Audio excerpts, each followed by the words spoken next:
اے میرے عزیز نوجوانوں، اے میرے جگر کے ٹکڑوں، میری امت کا مستقبل، کہاں تک کی آواز پہنچائے اللہ پہنچا دے، پوری امت کے نوجوانوں تک پہنچا دے۔ خدا کے بندو، اپنے دامن کو پاک رکھو، اپنے دامن کو بے داغ رکھو۔ یہ اللہ نے جو انرجی تمہارے اندر رکھی ہے، یہ انرجی یہ ضائع کرنے کے لیے نہیں ہے، یہ کسی دوسرے لڑکے کو چہرے کو دیکھنے کے لیے نہیں ہے، یہ اللہ کے دیدار کا شوق اپنے اندر پیدا کرو۔ اگر تم نے دوسرے حسینوں کو دیکھنا ہی اپنا شعار بنایا تو اللہ کے دیدار سے محروم رہو، محروم رہو۔ ساری دنیا کے حسینوں کا حسن جس حسن مجسم نے پیدا کیا، اس سے بڑھ کر بھی کوئی حسن ہو سکتا ہے دنیا؟ کیا وقت ہوگا جب جنت میں تمام جنتیوں کو اللہ تعالیٰ جمع فرمائیں گے۔ ہم نے دنیا میں بہت سے اجتماعات دیکھے اور سنے ہیں، اللہ اس اجتماع میں شرکت کی بھی توفیق عطا فرما کہ جنت میں اجتماع ہوگا۔ بیان کس کا ہوگا؟ اللہ کا خود، اللہ جل شانہ خود بیان فرمائیں گے۔ اور کیا بیان فرمائیں گے؟ تمام جنت کے لوگوں سے، مردوں سے، عورتوں سے، جوانوں سے، تمام خوش نصیبوں سے اللہ پوچھیں گے ارضیتم یا عبادی، بندو میری بندیو تم مجھ سے خوش ہو گئے؟ اللہ اللہ اللہ۔ وہ خوش نصیب بندے اور بندیاں پکار کر کہیں گے کہ اللہ اللہ، ہم کیسے خوش نہ ہوتے، آپ نے تو ہم کو وہ سب دیا ہے جو کسی آنکھ نے دیکھا نہیں تھا، کسی کان نے سنا نہیں تھا، کسی کے دل دماغ میں آیا نہیں تھا، ہم نے سوچا بھی نہیں تھا کہ یہ نعمتیں یہاں ملیں گی۔ اللہ تعالیٰ اس کے بعد فرمائیں گے بندو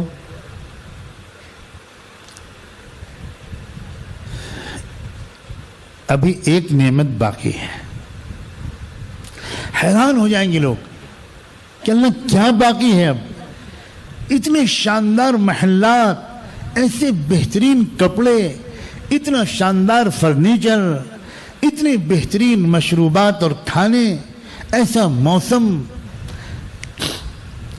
اتنی بڑی جنت۔ جانتے ہو ہر وہ جنتی کو جو سب سے آخر میں جنت میں جائے گا، سب سے آخر میں کیسے جائے گا؟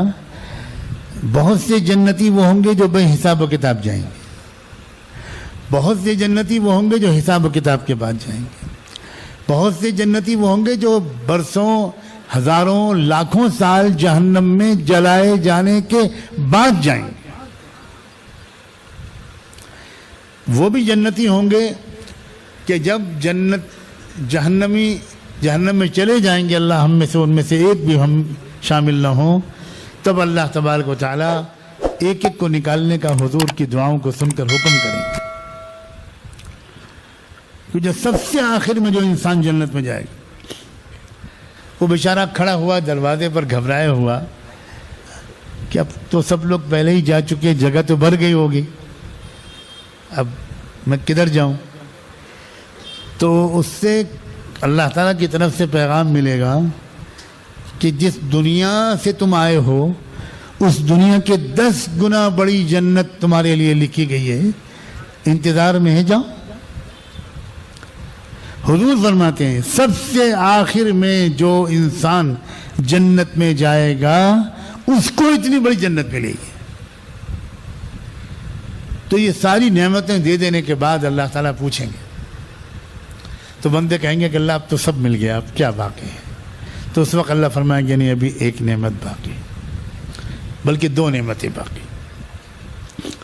پھر اللہ اعلان فرمائیں گے اليوم احل علیکم رضوانی فلا اسخط علیکم ابدا، آج میں اپنی خوشی کا لباس تم کو پہناتا ہوں، آج کے بعد اب سمجھو مطمئن ہو جاؤ کبھی ناراض نہیں ہوں گا میں تم سے.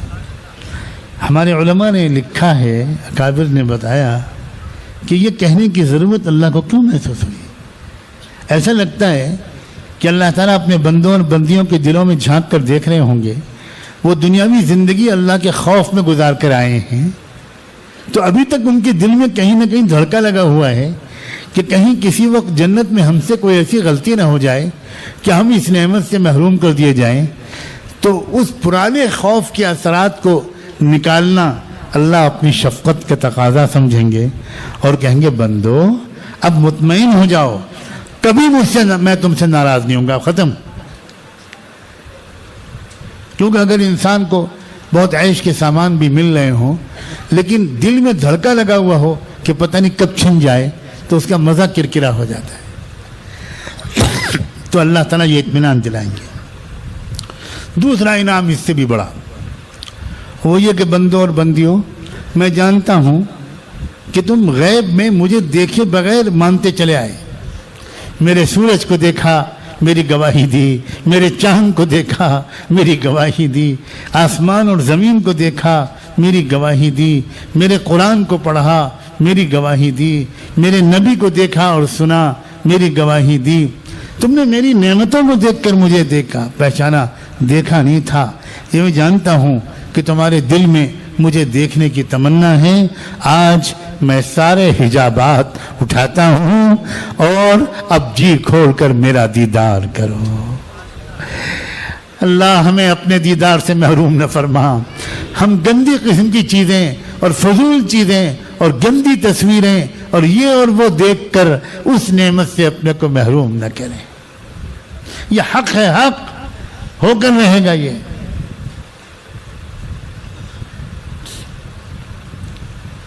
ہمارے گھروں میں جنت کے تذکرے نہیں ہوتے.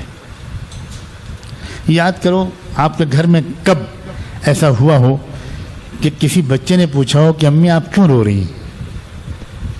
کسی بچے نے آپ سے پوچھا ہو ابو بہت دیر سے آپ دونوں رو رہے ہیں، کیا بات کیا ہے. کبھی ہوا ہے کوئی گھر میں؟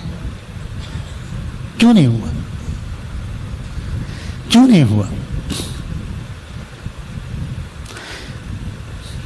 مائیں وہ ہوتی تھیں جن کی تہجد میں سسکیاں رو کر سن کر 4-4 3-3 سال کے بچے اٹھ جاتے تھے اور روتا ہوا دیکھ کر بچہ کیسے پڑا رہے گا بستر پر، وہ لپک کے جاتے تھے. امی آپ کیوں رو رہی ہیں؟ امی آپ کے پیٹ میں درد ہو رہا ہے؟ امی میں ابو کو جگاؤں؟ اور ماں بیچاری بچے کو کہتی تھی بیٹا تو سو جا کچھ نہیں میں بالکل ٹھیک ہوں. اب ماں کہتی امی آپ رو رہی ہیں میں سو جاؤں؟ یہ نہیں، یہ کیا معاملہ کیا ہے، آپ بتائیے کیوں رو رہی ہیں. تب مجبوراً ماں کہتی تھی بچے کے کان میں بیٹا سو جاؤ، مجھے اپنی آخرت کی فکر کی وجہ سے رونا آ رہا ہے، میرا کیا ہوگا. اب بتاؤ اس بچے کے دل میں اللہ کا خوف نہیں آئے گا؟ کب ہوا ہے آپ کے گھر میں یہ واقعہ؟ غفلتوں کے پردے پڑ گئے ہمارے اوپر، غفلتوں کے پردے پڑ گئے. نہ جنت کا شوق دل للاتا ہے، نہ جہنم کا خوف للاتا ہے. سب سے ہلکے درجے کا عذاب صحیح بخاری کی روایت کے مطابق جس جہنمی شخص پر کو ہوگا، اللہ کے رسول بیان کرتے ہیں، وہ سب سے ہلکے درجے کی سزا یہ ہوگی کہ ہمیشہ کے لیے اس کو کھڑا کیا جائے گا اور اس کے پیروں کے نیچے جہنم کے انگارے رکھ دیے جائیں گے اور اس پر وہ کھڑا رہے گا، اس کو ہلنے کی اجازت نہیں ہوگی اور اس کے اثر سے اس کے سر میں اس کا دماغ اس طرح کھولے گا جیسے تمہاری ہانڈیوں پر، تمہاری چولہوں پر تمہاری ہانڈیاں ابلتی. یہ سب سے ہلکے درجے کا عذاب ہے. ہمیں ڈر نہیں لگتا، ہماری آنکھ سے آنسو نہیں نکلتے، ہم بڑے مطمئن ہیں کہ ہم تو مسلمان ہیں، ہم تو جنت میں جائیں گے. اللہ اکبر و کبیر. لا إله إلا الله لا إله